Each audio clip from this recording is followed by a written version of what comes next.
Ryan, back to you. All right, JD, thank you. You got it. Let's go to the North Lawn of the White House. Kellyanne Conway, Counselor to the President of the United States, joins us live. A beautiful day down there. Kellyanne, good morning to you. Good morning. We understand the President met with some senators yesterday and talked a little bit about this funding bill coming up. And once again, it doesn't sound like he's going to get the money for the wall. And there's a possibility, people are saying, well, in that case, he said he was going to wait till after the midterms. Midterms have happened.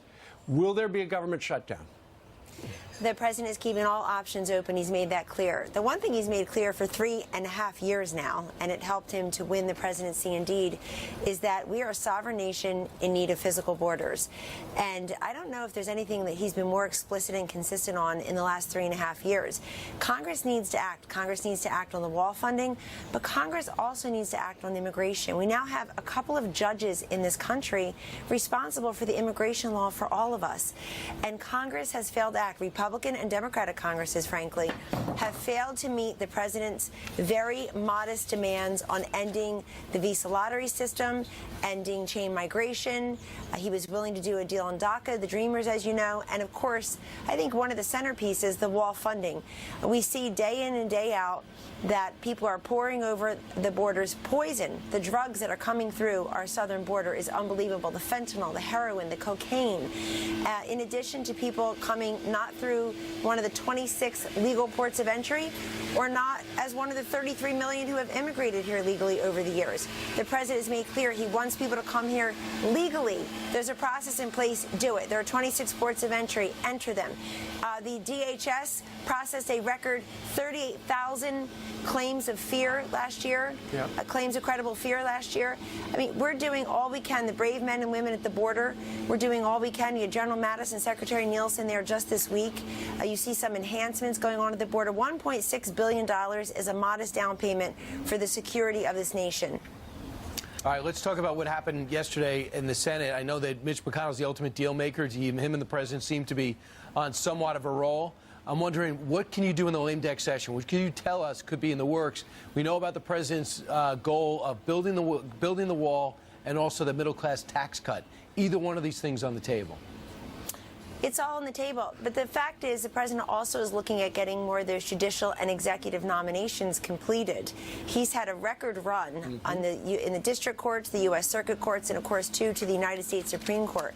And that should go on with some dispatch, with some alacrity. In addition, there are executive nominations that will be going through. The president is also talking about immigration in the lame duck. Clearly, keeping this economy humming is always going to be a priority of his. And the voters responded in kind.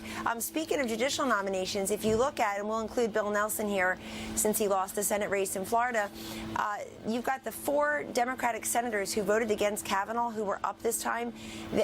All 4 of them lost. Nelson and McCaskill and Heidkamp and Donnelly, and the one who voted for him, Manchin, actually prevailed. So this is a continuing issue. America is watching. They don't like these judges who make it up as they go along, who legislate from the bench and who are beholden to poll numbers or political calculations. They want to continue the role that the president has on the economy and the judicial nominations, and the lame duck is a good place for that to continue. All right, so the middle-class tax cuts, you say it's all on the table now because the president Well, it's all on the table, and the president, that's right, but he is very focused on continuing to give relief to people who work hard, and look at the success of the first tax cut for the middle class, doubling the child care tax deduction, just whether it's going to move forward, Kellyanne. But that's up to Congress, too. I mean, look, everybody, I know that Donald Trump is the sun, the moon, and the stars for a lot of folks in this town. Congress needs to act. They can't just rely upon him. What's next? Well, he's made very clear what he will sign. There are many things that this president would sign into law that have not reached his desk. So hopefully they can reach his desk in lame duck or in the next Congress. And we hear the Democrats make joyful noises about cooperation, not confrontation, about working with the president. He's ready for that. They're just having a devil of a time conceding elections they lost 10 days ago, 1, and 2, electing their leadership.